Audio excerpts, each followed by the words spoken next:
Just because you were top 500 on Overwatch, or you said like ex-pro league player shit, you were never a pro. A pro is a definition of a pro is someone who made a living by participating in a tier 2 or tier 1 league. You're lying for the sake of raising venture funds and being cool on Twitter. And anyone who is actually in the scene knows that you're lying. I know who you guys are. Welcome to the Cap Table in New sir. York. Yes, sir. We are in New York. Yes. And if you don't know what the Cap Table is your twice a week, everything update daily. Not daily, sometimes daily on Twitter. Twice a week, yeah. Right? Yeah. Everything tech, AI, startups, and whatnot. But, a big part of the show, because the fact that Ishan, Jaden, and I, we're all in tech, but, we're still learning along the way, which is why we want to bring on people who are just doing it so much better than us. Yes. Yeah. Experts in the field. Experts in the field. And we have on today, Clouded. Yes. Yes. Clouded. We got on Justin and Eric. Great name, by the way. There you go. Yeah, it's a fantastic name. But thank you so much for, having us. And we're here in New York, right? Because we're SoCal based, but we decided to come out to the East Coast. Yeah. They are also SoCal based. Yeah, we're also SoCal based. So first of all, thank you for the glaze. You guys are amazing glazers. Oh, there we go. It's like we are also, I guess, we're kind of split between NorCal and like SoCal, but I guess we're all the transplants this week. I always say, right, We are. just as much as SF needs a culture week, New York has a tech week too. So it's Exactly. There Yeah, we we're here go. for New York Tech Week. I don't know if Eric mentioned that. Yes, Yeah, we are for New York Tech Week. We all came specifically for Tech Week. Eric and I were talking about it earlier, right? Yeah. Yeah, I know. Kind of. We're not here for Tech Week. The story is we had no idea. Yeah, the story's us too. That's what you're saying. We were talking about Eric about it. Yeah, we're talking about Eric. We're here on like a business trip because a bunch of our like, clients in like, the news space are here. And then we booked a billboard. I was like, all right, we're going to do the first week of June, and then it was Tech Week, and we're like, all right, we're going to just extend it. Funny literally enough, the same thing. I was supposed to be here for a client, right? For But then, Governor's like, Ball. Yeah, Yeah, Governor's Ball. But then that like kind of fell. same. Oh, really? But then that fell apart, and then I was just like, oh, I still have the hotel and flight. And then these two, might I as well didn't even ask them. They were just Might like, as well, bro. we should just go to New York. New York in the summer? Are you serious? Come on. And then look what now the Knicks are in the finals. Yeah. Tech Week, World Cup. Governor's Ball, World Cup. It's the perfect time to come in New York. But you know so. what? Enough rambling and yapping. Yes. Clouded. What is Clouded? Jay, do you want to give a little bit of a I thought they introduction? should. You guys should give it a yeah. go. No, but you you gotta hype man it, hype man it. You gotta glaze them, bro. Yeah. Okay. And then, Clouded is a virality engine, perhaps, for consumer and entertainment brands. I think you guys also utilize AI in a bunch of ways, right? Right, to optimize kind of the funnel and to build brand's identity, content library, audience signals, all these great things. Essentially, it is the best way to distribute your brand, your company on the internet today. Or at least that's what they aspire to do, and that's what they are in the process of doing. Yeah, that's what we hope to do, right? Yeah. I mean, at the end of the day, right? It's like I guess I can go back to like the story of when I was growing up. We're not gonna go that far, right? Okay. But ultimately, the root and identity of many people of our team is we're all from like the creative space, right? A lot of us are music artists, managers, on top of our day jobs and like startups, right? Yeah. Eric's a creator himself. A lot of us come from like the gaming space, and one of the biggest problems we've always seen when it comes to like when you're coming up, right, is that a lot of people actually have a message worth hearing, but they never get the exposure and attention they do. Yeah. So our belief is that, when you're a great builder, when you're onto something great, the thing that you should be focusing most on is what you're building. And our idea with Clouded is we're building out AI agents that essentially ingest your brand and run organic marketing campaigns for you across clipping, UGC, fan accounts, and paid ads as well. Yeah. And the idea there is that over time, it's going to be the best way for you to essentially allocate your capital to. So you give it your budget, you give it your brand, you give it your goals, and then it spends and does it for you so you can focus on what you do best. Well, one thing I want to highlight as well is, we Philippines, right? Okay, yeah, that's what Let's start right from the. I'm very excited about this, that we have our first Filipino guest on the podcast. As you guys You've been talking know, about this for a while, talked man. about. Yeah, I have. I've talked about. And you even mentioned you guys are what was it? The only Filipino company that is in speedrun? VC Bags, right? Hopefully not the only one for long, Yeah. I think there's more and more Southeast Asians in speedrun. I think we were the first 0.5 in terms of like a Southeast Asian company in like speedrun, and we've been trying to scout more and more people from our culture, from our scene to like come over. But most of our team or our company's roots are in the Philippines, right? Most of our team started together in our last startup back in the Philippines, and then when we decided to do Take Two, we were like, yeah, fuck it, let's do it in America. Let's do it in like the place to be, right? Right. Because at the end of the day, it's like, if you are super serious about like building in the tech scene, you have to be in a tier 1 market, right? It's like hot take, it's like there's LA for certain startups. Yeah. San Francisco, New York, and arguably London. And then arguably London and Sydney are for certain markets as well. So at the end of the day, even if you are building for a very, very specific local market, I always tell local founders in the Philippines and Southeast Asia that you should spend some time in, Those like tier cities one. where there is a mass density of talent in your space. Yeah. Well, I mean, I like that a lot. Like, break it down though, because you mentioned 5 cities. What is each city the best at in terms of what you're building at? What is the best wedge for everyone to be building in if they want to occupy that space? That's a really good question because like I call myself a anthropologist. Okay. I fashion myself as an anthropologist, so this could be a TED talk in and of itself. Because, every city in like I guess these like tier 1 markets, right, are all defined by a question. Particularly LA, New York, and SF, right? LA is defined, or the defining question is, who do you know? That's like the main currency question in like LA.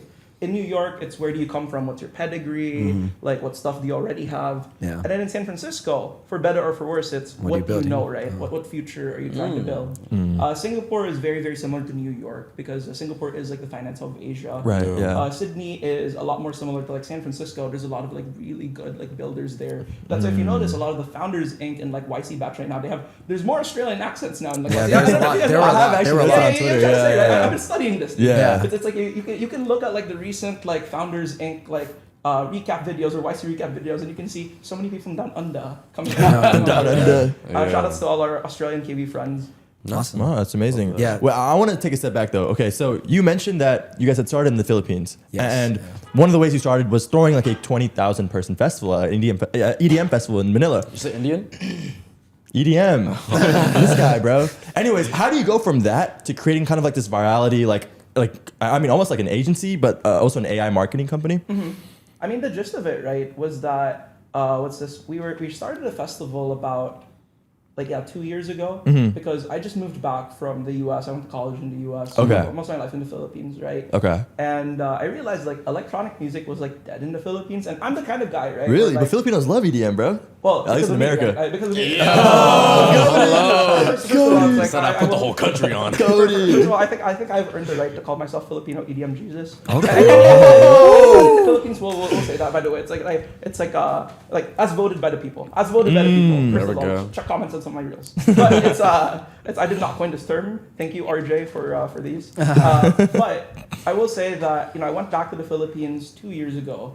And there weren't many places for people to, or third spaces for people to like come together, right? Because the inherent difference between a festival and like a club, right, is that festivals are more of a social third space than a club where people just go out, get wasted, among other things. Yeah. I do love the club. Thank you to my club clients as well. You guys are great.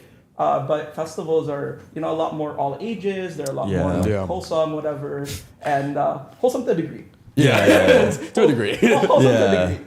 And I wanted to bring that energy and that like space back home, right? And it all started with like my younger sister basically being like, "Oh, it's like what's a rave?" And I'm like, "What is a rave?"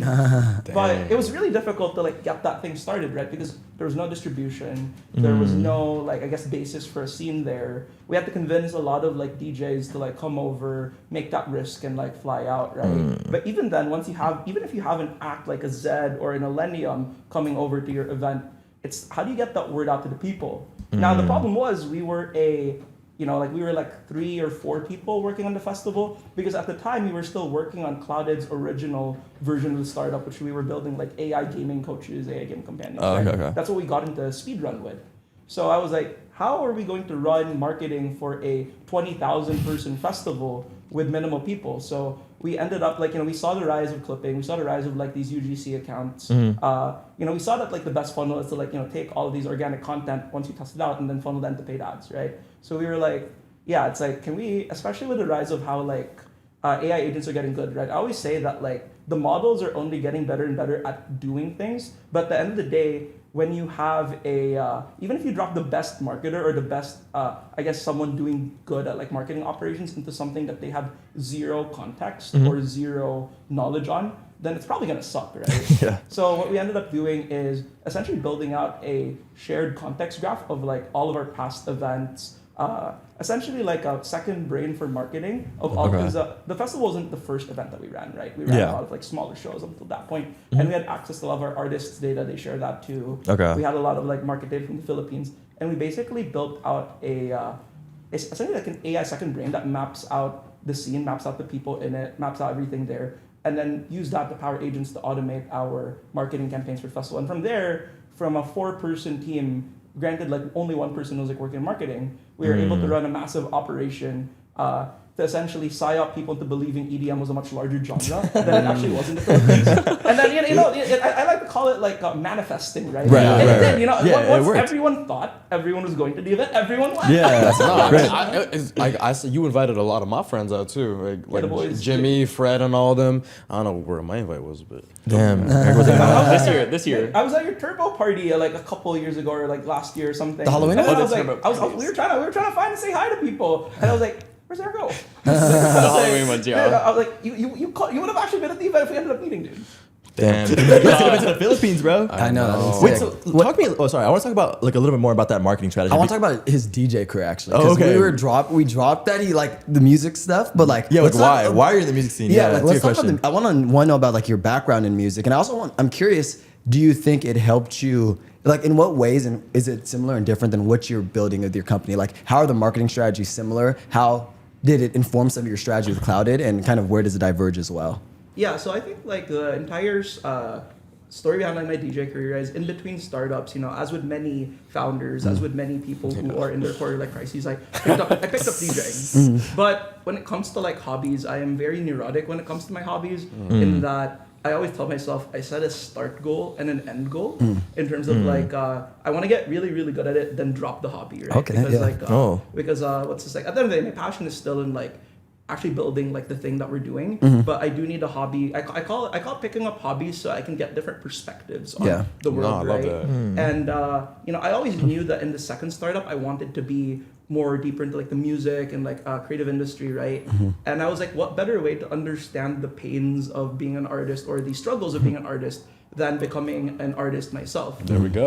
Because I could have looked at it from a creator's perspective or whatever, but I'm not as good on camera as you guys, so I was like, what is something that I am potentially good at, right? As someone who's like classically trained, it's like DJing, it's like music, right? Yeah. And as I've learned is that at the end of the day, whether you're an artist, you're a creator, you're a founder, a lot of these people are what I call craftspeople who ultimately want one thing, which is their message or their vision for the world to be heard and seen, right? But I think the biggest thing that I've actually learned is that a lot of like, I call it consumer-facing marketing, is actually inherently similar across different fields, right? Yeah. At the end of the day, there's top of funnel, bottom funnel, there's audience, like life cycle marketing. It's actually, even though the flavors are, the flavoring or like the feels are different, the actual fundamentals behind like core marketing here are actually like very, very similar. So I started my DJ career about like a year or so ago, and then my goal was to like play EDC. So it's like working on that one. I mean, I technically played in EDC. I played EDC in Thailand. Wow. What the heck? I like playing pretty decent at the music thing. I like playing pretty decent. I'm playing. I'm actually here in New York. Well, mostly for Tech Week, but I randomly ended up getting booked for like this club called Marquee. Oh, Which yeah. is pretty fun. It's like, thank you Marquee for paying for my trip. By the way. There you go. But yeah, I mean, it's like at the end of the day, I realized that like, whether you're a creator, you're an artist, whatever, you're essentially the CEO of your own company. You're the CEO of your own brand and everything, right? And a lot of these artists, even founders, right? Everyone that we work with, rather than like just caring a lot about like someone doing the work in terms of like all these AI, CMO type companies, right? Because capability is one thing, but the biggest thing the decision makers and these brand owners care about, right, is being seen in the way they want to be seen. Dude, I love the fact that you guys are mirroring each other right now. That's so cute. Yeah. No, I think that's such an important thing. I think Ishan and I, like, we know very well, like, just like working in the UGC space. Oftentimes people want to coach and curate, and they ask, like, I think it's a lot of times the UGC creators who are like doing it for 2 months, they get some success and they're like, let me coach now, and it's like, dude, It's not the same. It's not the same. Like the best, like. Every time like I'm hiring, or maybe you as well, like I always ask like, have you created content? How long have you created content? And I don't necessarily think they have to be like a Mr. Beast, all right? Or like a Nick DiGiovanni. But I just think you at least gotta have some skin in the game though, right? For sure, yeah. You need to be able to create. It's different than like I don't know. I always feel like reading off a script is much easier, obviously, than like creating your own content, creating your own brand, creating your own image. And a lot of people like they get lost in the sauce sometimes, especially around marketing. I want to go back. Sorry, I know we're talking about this, but I want to go back to this like festival strategy and marketing strategy. How did you actually do it? I know you kind of explained that like, hey, like we convinced like people in the Philippines that to like EDM, but like, what did you actually do? Like, what were the technical? Thousands of How did you do that? I love talking about this. So it's like we can kind of break it down to different buckets. Yeah. So first of all, it's we ended up it's similar to like I guess like the U.S. like. That's why when I say like app marketing, festival marketing, a lot of these marketing tactics are, if you look at the actual fundamentals of what they are, right, it's actually quite similar at its core in that similar to like how there's like US, you manage UGC programs, right? Right. We ended up gathering like 100 high school and college kids across different, I guess, like concentration of pockets. So we had, this university district, that university district, this high school district. We had like essentially like 5 to 10 in each like major district in like the core regions of the Philippines. And we basically, had a coach for that too. We had like, we were looking at like whatever viral formats were working in like the US for all of these like, sad Asian, the sad Asian, my people, the sad Asian. And then we had them iterate on it weekly, right? So very similar to like how a lot of these like managed Exactly. UGC. And then what we did, right, is that the best performing videos, then we ran a pod of like 300 clippers to basically take the best performing crazy from that and then remix and redistribute that at scale, right? So now you have like a really low blended CPM and max reach there. So the UGC people were for engagement and then the clipping was for the awareness side. Right. And then the best performing stuff, we then automatically promoted to like paid ads, right? Oh, It's the same you started with the UGC and then you clipped the UGC? Yeah. Oh, and then the winners obviously you put Yeah, ads. you paid ads on the winners. Wow, that's really interesting. That's amazing. I've actually I haven't really heard about people clipping UGC. I haven't heard that itself. either, actually. Yeah, I didn't know that's a Festival thing. content's inherently a little bit longer. Yeah, So it's that like, makes it's, sense. like usually like a minute. It's like a minute 20 because like you're trying to showcase like a lot of footage of the festival, stuff like that. When we say clipping, it's more so like taking existing videos, like remixing them, slicing together. I say clipping in a loose term. I call it more redistributing in that case, but trying to standardize the verbiage for our Kind of like when you're posting to trial reels, you like iterate a Try a little bit, so yeah, it change doesn't the title get and flagged as duplicate content. Wait. So I'm curious. So you were talking about festival content, but what festival content were you using before the festival He said they started? did other events, right? Yeah, we did like smaller, like Okay, the okay. 20,000 person festival was essentially like I guess like the biggest event we've done. Yeah. We did like so just to give people context on like terms and like the rave scene, right? So there's like smaller like local gigs, they're called shows. Then there's like larger 1,000 to 3,000 person shows. They're called massives, right?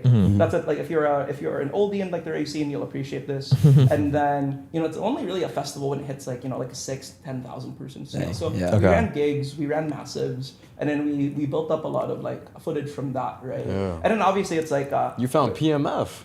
I like to think so because there is a saying in the rave scene. It's like, you lose money on your first 3 shows. So people always ask the question, right? How little money did you lose for the first couple times?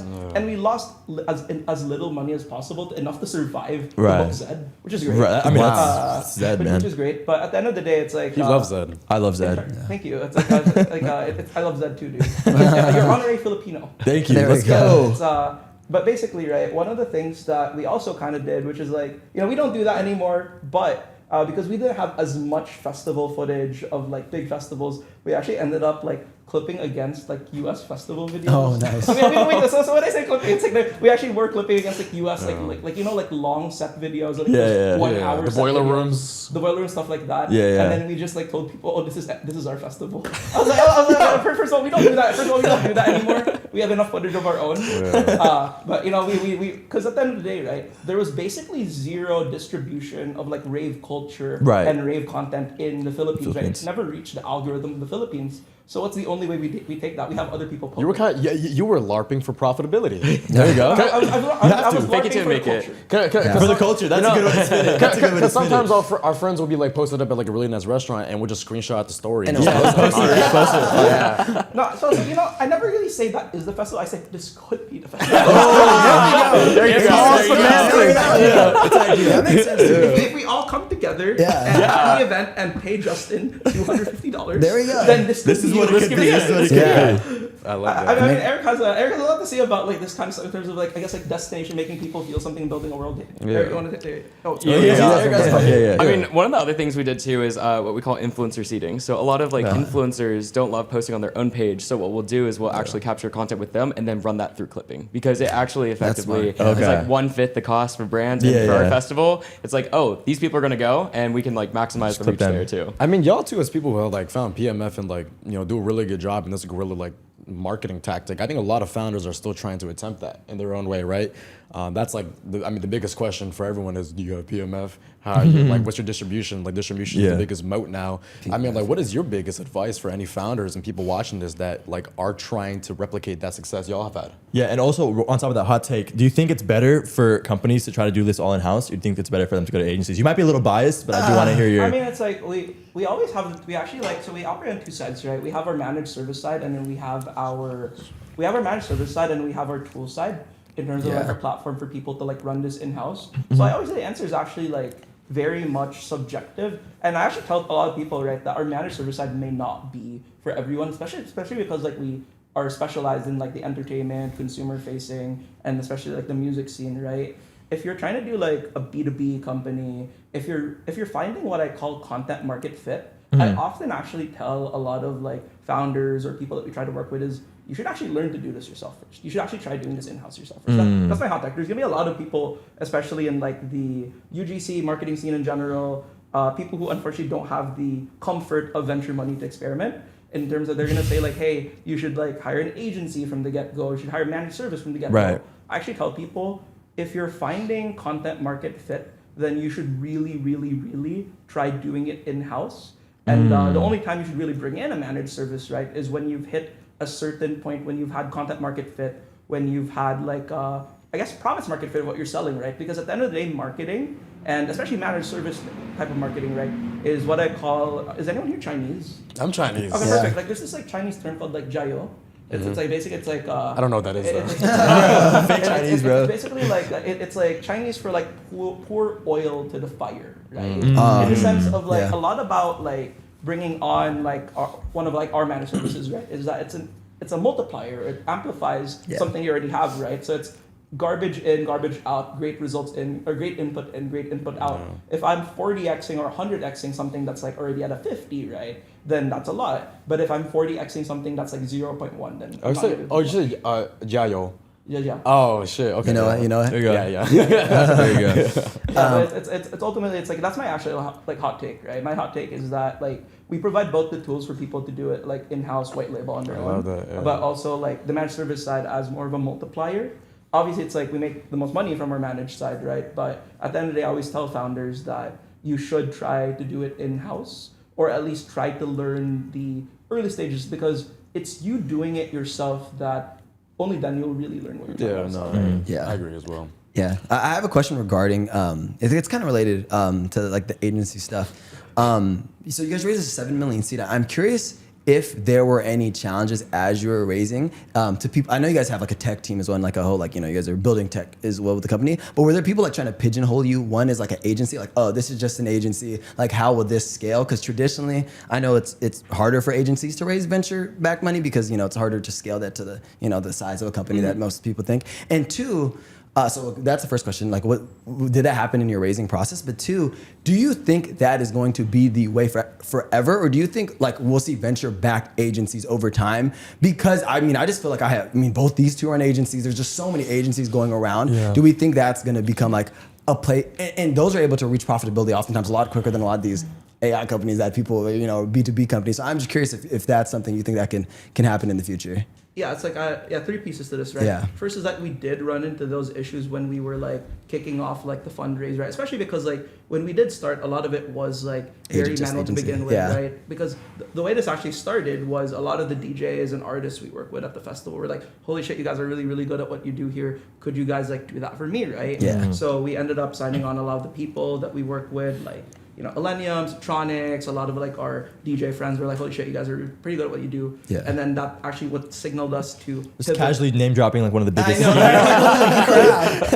I mean, I do have a propensity for like randomly meeting like cool people. It's like it's surprising to me that this is the first time I'm meeting Eric, for example. Yeah. Because it's like I would have thought I would have met someone as cool as him. Like, You guys were at the Turbo Party, so I'm Yeah, surprised you guys didn't meet You them. guys were at that Yeah. turbo party. Yeah. I was Three trying to turbo find- I was parties. trying to Three? find- Oh, yeah. I worked for Turbo. I was there at one party. I wasn't even there for three of them. Yeah, but going back, it's like in terms of that stuff, right? We were pigeonholed because like at the time we didn't have a lot of like our tech pieces built out, right? Like our AI moderator for all of like the submission stuff, our like second brain for all that data play stuff, right? But as I think there were three things that like led us like I guess it was like. I always say this is kind of like the longest fundraise I did. It took us 3 weeks. It usually takes me a week. Oh, wow. It Oh, usually wow. takes me a week, but it took me 3 weeks. I was like, that's first world problems, unfortunately. But it's like I think we actually like onboarded like a really cracked like CTO after the first week while we were fundraising. Oh, wow. And Oh, wow. then a lot of our tech pieces actually came together while we were fundraising because it all happened in flux, right? We literally killed the last version of the company to go all in on this as we like ramped up, right? Yeah. But we were definitely pigeonholed into like the services space to like begin with until we really like I think it's a lot of it is about like showing how the agency piece is not only a revenue driver, but it's also how you get into rooms where you can actually get the data that you need to build out like the final product. Because at the end of the day, right, a lot about like marketing is also getting like first party and proprietary data. But if you can't get in to these places where the data lives, aka like tier 1 artists, tier 1 brands, right, then you're never going to be it's kind of chicken and the egg, right? Yeah. Where you're never going to be able to get the data you need if you don't have a wedge into these like big companies too, because otherwise you're going to be stuck doing 2 to 3K like campaigns that are never going to not only get you the data that you need, but also the revenue that you need too, right? It's like if you're an agency doing like 2 to 3K campaigns, great for you, but that's not the way you kind of like get to a certain scale, right? Yeah. So once we like aligned on that, built out all this stuff, fundraise went pretty nicely. But even then, right, there is still kind of a tax done on like the AI native like services company angle. Yeah. But my contrarian take, right, is even if we didn't have this like longer term AI play, I do think service companies are going to be meta more and more, especially as now that like the time to production for tech side has basically gone down to like nothing. It's minimal, right? It's marginal at this point. It's we're gonna see a shift in capital spending where the lines between venture and private equity are actually gonna blur. That's a right? good Where take. It's That's a good take. a lot of people are going to be judged not just by like the product that they're building, right? But because like essentially like technology is getting to a point where it's almost just as easy, if not sometimes even easier than consumer goods now, right? Because consumer goods you still have to have the supply chain stuff, you have to have the all the shipping stuff. It's like software production cost is like going down. Yeah. So I would even argue that a lot of traditional SaaS is actually going to be probably valued around the same, if not lower, at this point compared to that, right? And we're seeing, VCs like Sequoia, VCs like like the Slow Ventures guys, shout out to them, basically playing this like middle line between they have a thesis on like AI native service companies, right? And I only think that's only going to kind of like grow, but it's not going to be like traditional venture where you're going to get 40 to 50x multiples, right? Companies in like the VC space, PE space, whatever, the private funding space, right? Private markets are now going to be judged based on their company fundamentals. So your gross margins, your, I always say like labor costs and token costs are going to be very much like the same bucket of spending too. That's very PE. Much more traditional finance. It's time for actual fundamentals in ventures. It's time for actual fundamentals. But I guess what I'm trying to say is that just with many things, it depends. But I do think that there are a lot of like really, really interesting takes on traditional service companies that are AI enabled, because AI allows traditional service companies to scale at a scale they never had before, right? Right. I mean, a really good example of this are the Corgi guys, right? Yeah. Because of AI, they've been able to essentially like underwrite and eat up as much of the insurance space more than ever before. And then when you unlock that like ability to scale, but also the power of a lot of stupid venture capital, then you're able to have a really amazing business. Shout out to the Cordy guys, by the way. It's like they're amazing capital allocators. They became a unicorn in like a week. I mean, bro. No, their thesis was super, super clear, right? Yeah. It's like AI is going to unlock ability to scale and build in the insurance space faster than ever before. And so far they've been right. Yeah. And also more companies too. Yeah, a lot of more And startups. there's only going to be more and more of these. Like there's Ligora, there's Corgi. We're definitely going to see the lines being blurred more and more between like service companies and product companies. For sure. Okay, I want to pivot a little bit because we've been talking a lot, but we haven't talked about, I think, what is a really interesting background. If you're a gamer, like you'd probably love this background. Eric's background. Yes. Like Eric, I just want to talk about this. This is going to be crazy. I don't know if you guys, you played video games growing up. I don't know how much Eric did. He's probably chud maxing. But so first of all, you worked on Treasure Wars, like way back when, which is one of the biggest like PvP servers on Minecraft. Wow, if you've ever played, I don't know if you guys ever played Minecraft. Yeah. I used to play Treasure Wars. So, like I was reading that. I was like, No that's, way. Dude, That's yeah, crazy. it's one of the biggest servers on Minecraft. Like, I was like, That's insane. You I went to high school- Minecon 2015. I was ranked leaderboard on Badline. Ooh. That's crazy. Okay. Okay. And then you worked at Internet Evil Geniuses. Yep. Which, if you've watched League of Legends or any like CS:GO, like huge, like you were Optic esports Gaming, team. brand ambassador for Discord. You went to University of Texas at Dallas. You were the mascot. Yep. Which was crazy. You were the mascot. yeah, I was like mascot. No, and then you were the mascot. Am I reading this right? For the Cowboys? Yeah, the Dallas You were Cowboys. the mascot Yeah, for the Cowboys? Yeah. Exactly. I want to get to this. You worked at Complexity Gaming. You were. I still can't believe you're the mascot. At the fucking Fuck Cowboys. you, That's yeah. so ridiculous. You had your own company. Then you worked social media lead at Riot Gaming, Yes. which a lot of you people watch play League of Legends, and now you're at Valorant. Valorant, Yeah, probably. So you've been really deep into the gaming space. Yeah. I want to hear a little bit about your story. I want to hear about the mascot stuff too. How did you get into that? Yeah. But like, what led you to gaming? Why Clouded now? Because Yeah. traditionally, when I think of Clouded, at least, I don't think of like a gaming company, right? I don't think of a Riot Games or anything like that. So if you can just start from like the beginning, like I want to hear about like the Minecraft days, bro. Dude, the Minecraft days were kind of crazy. I mean, shout out to not having friends in middle school and high school. Like, I was just in my room, literally playing Minecraft all the time, and I just like loved building stuff. I think Minecraft was like a good example of like how startups are these days. Is like people that are passionate about it just see it as a platform to just build whatever they want. And so I built my first server, and then someone's like, "Yo, can I donate?" And I was just like running the shit on my laptop, and I was like, "Okay, sure, I can figure out how to set up the version of Shopify for Minecraft." Started getting thousands of dollars like over the year, and then I like literally middle school? Yeah, literally middle school. And then it was like freshman year of high school. I was like proving to my parents, I was like, yeah, I'm like getting my first paycheck, bro. Like this is my first job. Was literally making Minecraft servers. And I shut down my server because I was like, okay, I'm over it. Like it was like, it had its peak. I literally mass like sent a message on Skype to all my contacts. I was like shutting down like Mysteria Realms, GG's, like thanks for everything. Yeah, no, literally. GG well played. One of my friends who like inspired me to make that server was like, yo, like you want to work on this next big project with me. And so we worked on what was called Minecteria. We went out to Minecon, we scaled that. And then eventually that led me to like working on a lot of like Minecraft servers, Treasure Wars specifically. Dude, Minecraft servers print money. I actually ran into someone last night that's like making 100K a month on Minecraft servers. Still? Yeah, yeah, yeah. Still? So Treasure Wars, our best month, it was like Lachlan's Minecraft server. Our best month, I think, printed 230K. Yeah, I know, dude, just like, for stuff in game. Vikkstar made a shit ton of money on servers, and I mean, Hypixel was like its own little empire. Yeah, Yeah, no, Hypixel Hypixel, was- yeah, yeah, literally, yeah, it's yeah. insane. It's insane. And it's so cool because, like, honestly, like, you can just like create things, and that's when I realized like, wow, you can make stuff online and you can make money from it. And Right. so I almost didn't go to college, and then my parents convinced me to go to college, and then I was like, okay, fine. So I like put the Minecraft stuff on the side. I just like enjoyed college. I did a lot of shit in college, and kind of like Justin, it's like the idea of like learning other perspectives from doing things. I was an RA, orientation leader. I became my okay. school's mascot because I was like, sure, like why not? Like I was low-key like LARPing too, because like low-key the cheer coach reached out and he was like, yo, I see you do gymnastics. I was like, bro, like I just like posted that I went to a gymnastics club because of a guy, and I was like, I don't have gymnastics background experience, but I became a cheerleader. I became the mascot. Yo. My senior year, the dope. like Dallas Cowboys emailed him and was like, hey, this like mascot's doing TikToks, because like I was just doing TikToks at the time as the mascot, getting millions of views. He's like, do you want to be our mascot? I was like, sure, bro. crazy. I landed that in one interview. I basically, at my time at the Cowboys, I was only there for a year. My whole goal was understanding how their social team. Which year was it?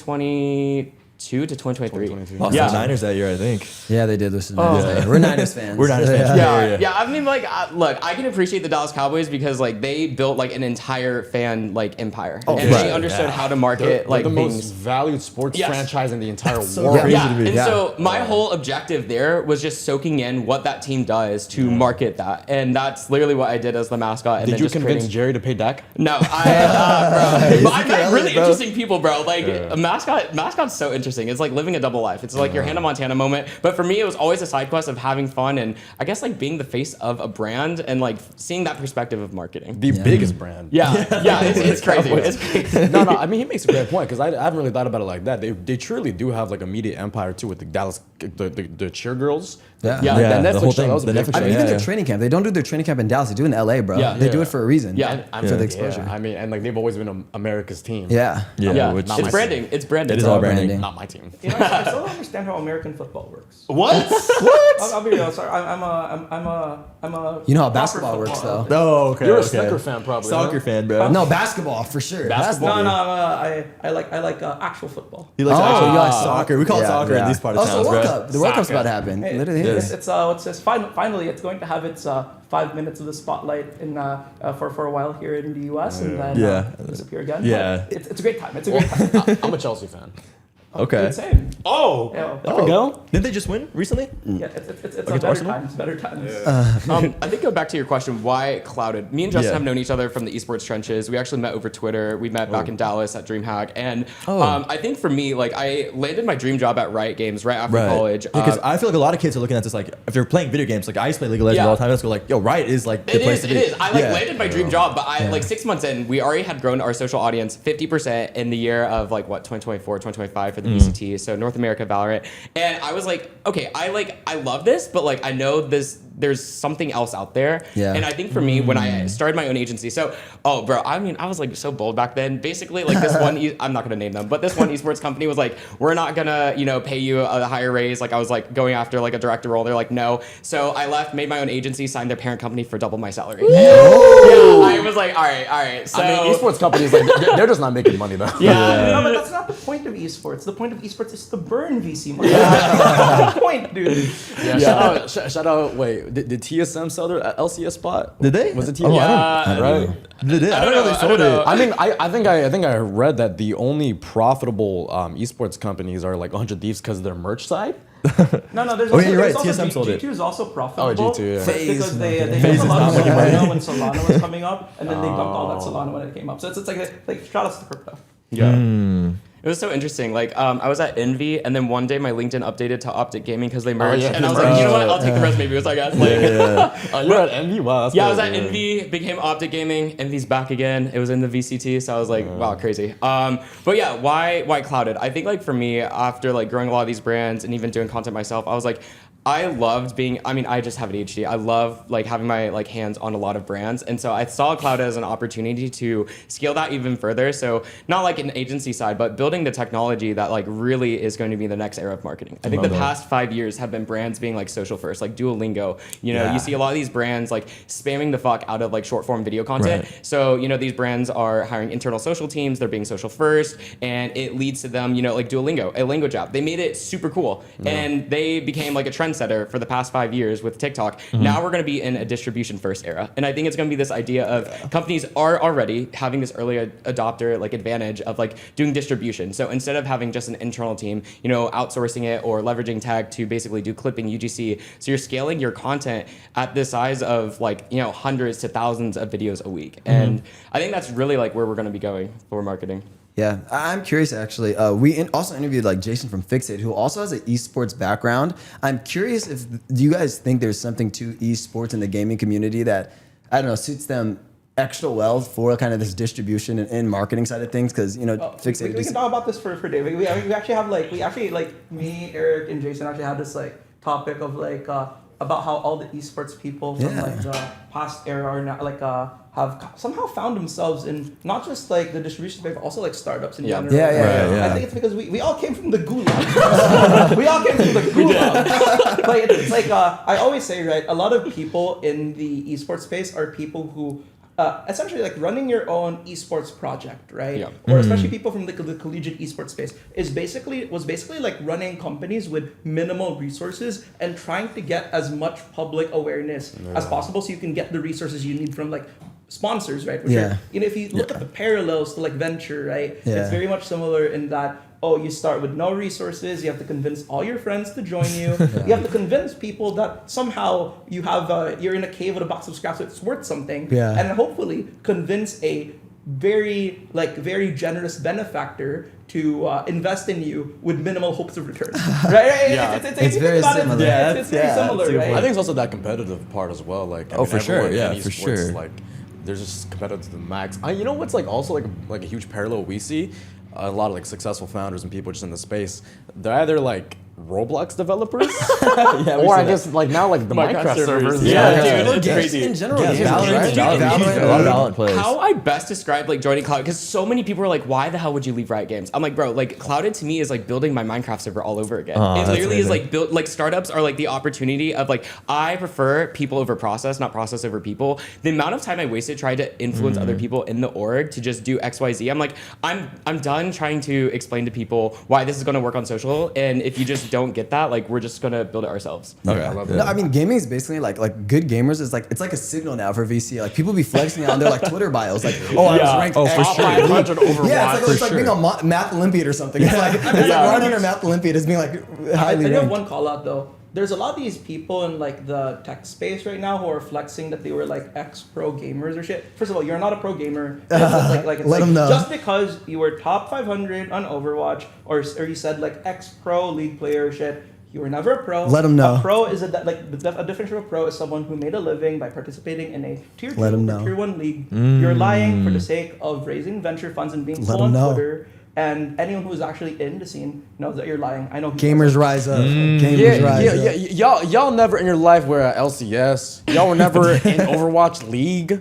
Get the fuck out of here. Get out of here. So, Get outta here. as someone who, again, it's like all of us came from like the esports space where we basically made no money. We fought into gulags. You were not part of the gulags at all. And we are gatekeepers. I was like, you were not part of the gulag. They're trying to LARP the struggle without ever being in the struggle. Yeah, dude. No. You were working your fancy Fang internship.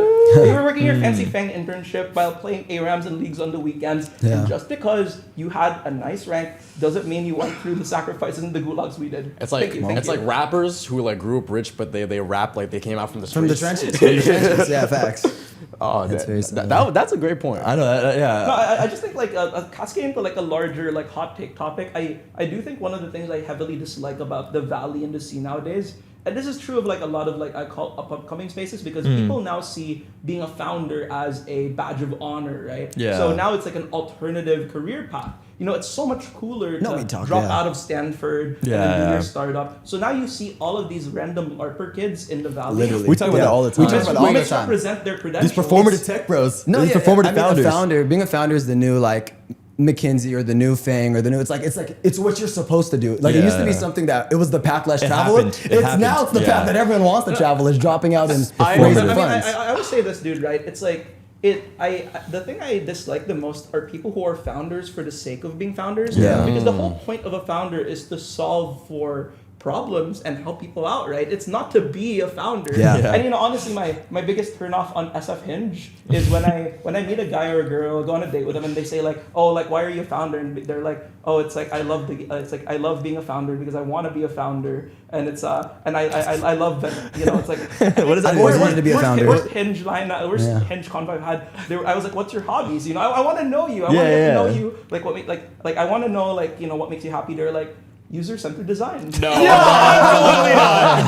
Oh, Yeah. No, That is the most SF thing bro, ever. and, like the No. SF parties, like I'm not God. trying They to suck, sound, bro. Like, dude, like where's the alcohol? no, there is like alcohol, right? But it's not even the good kind. It's like someone's like, "What drink do you want?" A rum and they're like rum and coke. I'm like, first of all, it's like, are you in high school? So I was like, oh, I was like, and unfortunately, as someone in the nightlife scene, I'm a gatekeeper as well. Yeah. But it's and then it's like I was DJing at this like random party in like SF. It was like a YC like after party. Oh, God. And then Yeah. I don't think I'll ever DJ one of those again. But it's like I was like mixing, right? And then and there's this like one dude who like walked up to me and said, "What's the enterprise value of like DJing?" Yo, That's so fucking crazy. bro, if you And don't, actually, that's crazy. it's probably high and going up. I think DJing is Yeah. actually going up. Live events are coming they're back. coming Come back. back. It's so Yeah. going to come back. Yeah, they're coming back. I just think like one of the things and they got that- mango parties and shit. Man, we party. went to the mango we went party. To we went to the citrus fruit party. Oh, I don't know if you citrus heard about the fruit citrus party. fruit. So No. unfortunately, I hang out in normal people's. Yeah, no, we hugely into. The podcast. We got invited. We were in SF for the podcast. We got invited to the citrus fruit party. But essentially, But like, what is that? So you know how SF has like all these like random themed parties, right? Yeah. I think they're having like a banana party like soon. ABG Maxing party will happen. Oh, like, Christ. so, Maxing party, so like we were jeez. with I don't know if you guys know Eunice Lai. She's like kind of popular in space, but Yeah. she was like, "Yo, like come to this like citrus fruit party with us," and we were like. Okay, Okay. I guess. Yeah, Like, we were Sunday, like, we had like, nothing it's Sunday, else it's to like 4 p.m. on a Sunday. Like, all right, let's just do it. Yeah. We walk in and it's in theme, so everyone's wearing like citrus fruit colors, like kind of like this. That's pretty cool, actually. Yeah, that's pretty cool. You thought so, like you would think so. You would think so. Yeah, you would think so. So we walk in. Obviously, Jade and I are not in theme. I'm wearing like a black T-shirt. I'm in like a tech. Yeah, I'm in he's- like, yeah, a he's tech like- or it's So just you guys something. are from like you guys are like two boys from LA, basically. Yeah, we're just For two boys from sure, LA just dude. LARPing as tech bros for that, or not even tech, we're just citrus fruit people. I don't even know. Yeah. And we walk in, and so the table, at the main table, is just cut citrus fruit. It was like No. oranges or something, right? It was oranges. That's really, I actually like that. No. It gets What, is worse. there- This is there- I'm setting the scene. I'm trying to be optimistic. Yeah, exactly. I'm starting high and I'm gonna end low. Okay, so we there we start go. with the table. But it was there's at Dwarkish's house, It was right? at Dorcas' house. You know, if you know Dorcas, the podcaster. If you don't know, then it's Handsome fine. guy. It's Yeah. a guy. It's a guy. Yeah, pretty handsome guy, honestly. But kinda mogs you. anyways, we walk in. There's no alcohol. Like that's the biggest thing. Okay, Yeah. first of all, there's no alcohol. It's a party. It's at like there's probably like 20, no, probably way more, 100 people there, 50 Yeah, people there's there. a good What was amount the of people ratio there. like?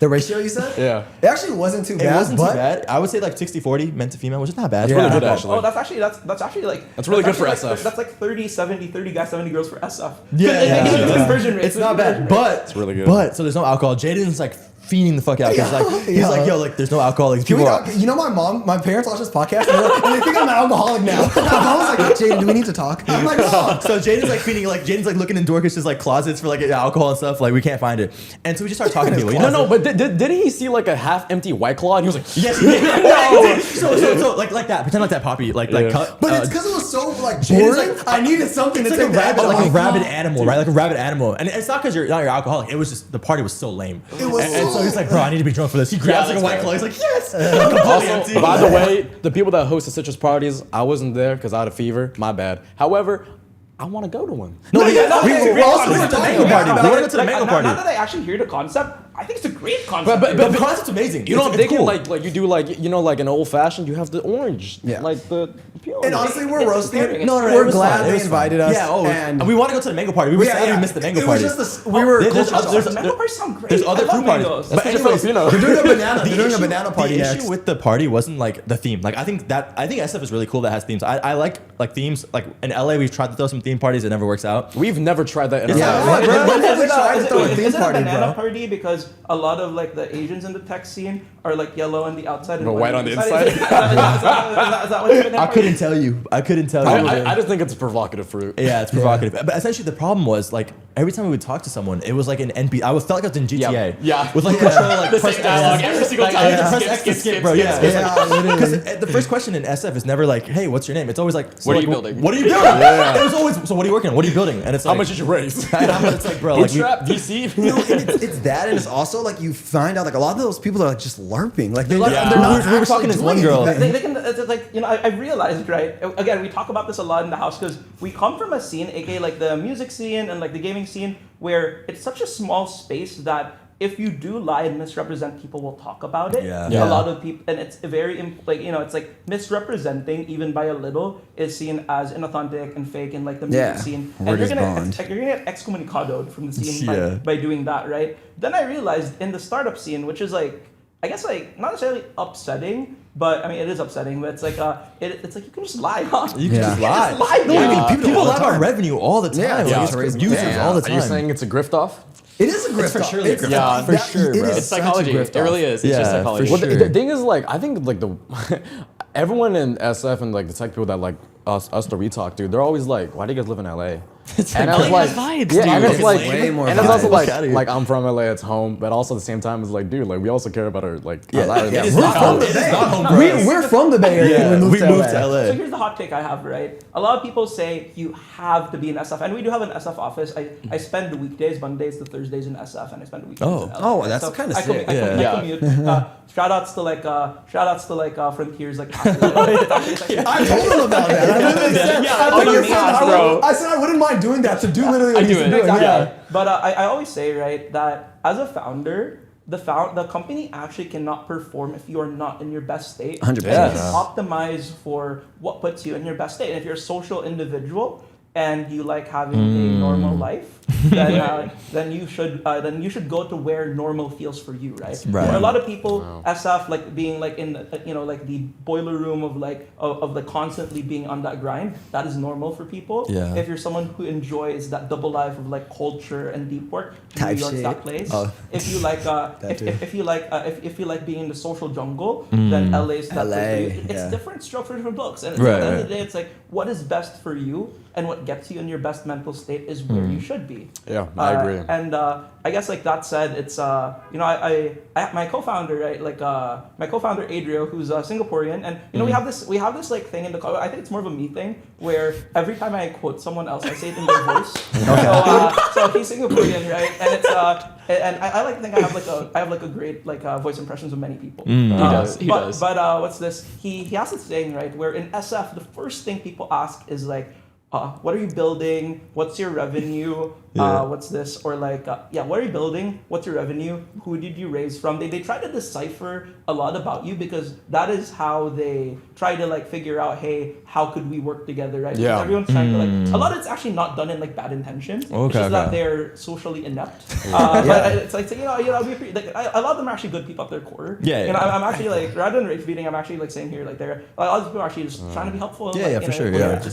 It's just like no one taught them properly. For sure. They never got bullied in college. This is why I think people should actually go to college to get bullied for a couple of years. For sure. Like, You gotta be grow in forced to college, do yeah. degree. To an extent, though, don't you? Oh, I was gonna say, but in New York, it's the actual opposite, right? Sometimes, That's what I was even gonna as much say. as I love New York, my co-founder Adriel is not the biggest fan of New York because a lot of people here tend to beat around the bush about what they're doing, what their stuff is until like the last part of the convo. Yeah. It's, what do you actually do? First, they ask it's like a bunch of stuff about like where'd you go to this weekend? Yeah, Like, what do you yeah. guys do? It's like there's pros and cons to these Right. things, right? I personally enjoy the New York vibe a lot more, Yeah. but that's because I'm like a creative at heart. Yeah. But then Yeah. Adriel's like, oh, Justin, startups are measured by their velocity. And if the time to conversation and time to collaborate is much longer, then you cannot compress the time to the next stage of your company.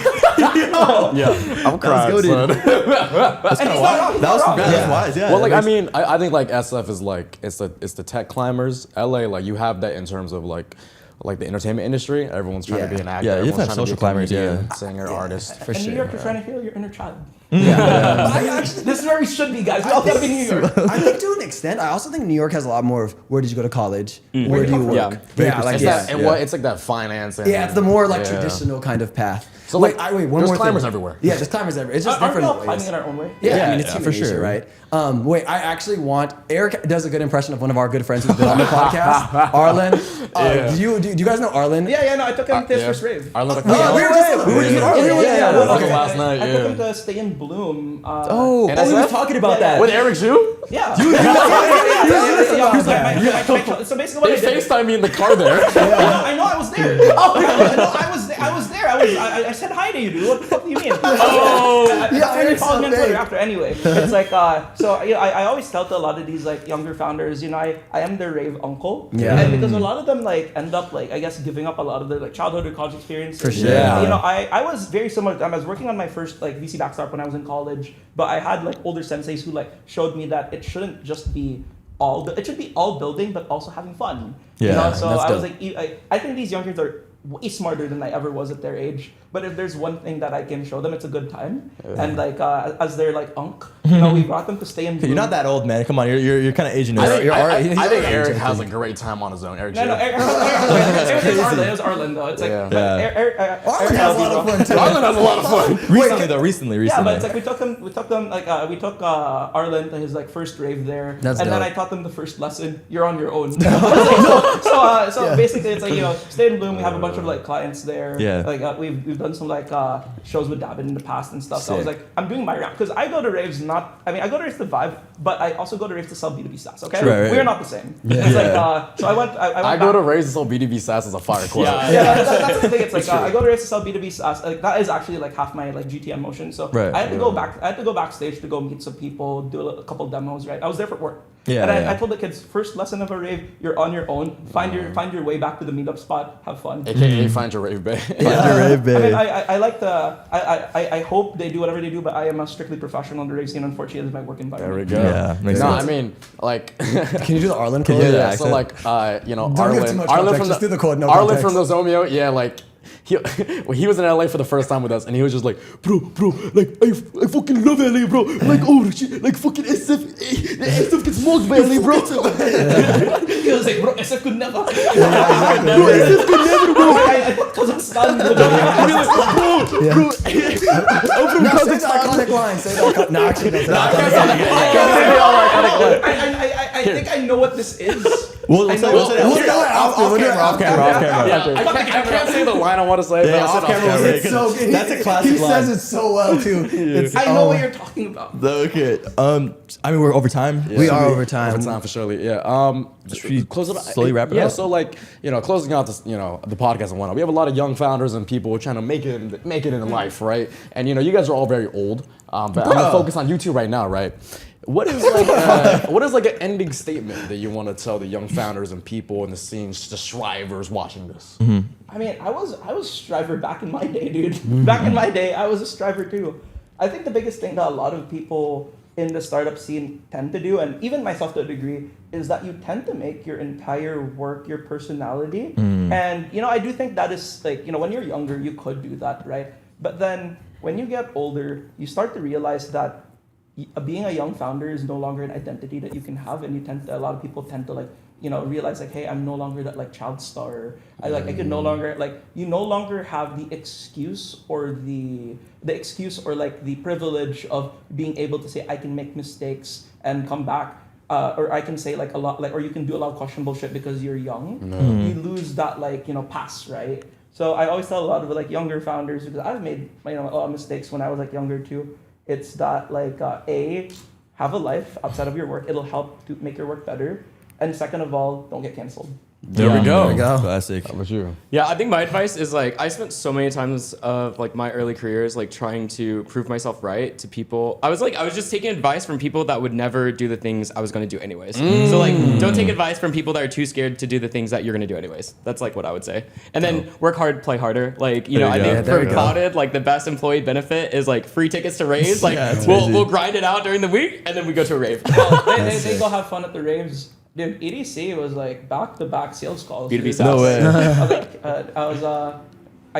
We go to raves to sell B2B SaaS. True. It's amazing. Well, dude, well, thank you guys so much for Thank coming you so on. much. This has been the Cap Tables interview with Clouded. You can check all the stuff out in the description below. And, you know, keep in mind, we're on X, we're on LinkedIn, we're on YouTube, we're on TikTok, we're on Instagram, we're on Google, we're on Founders Inc., we're on That's about it. Everything. GitHub. We have a Oh, repo. yeah, we're on GitHub. We have a repo. We're on. It's public. Okay.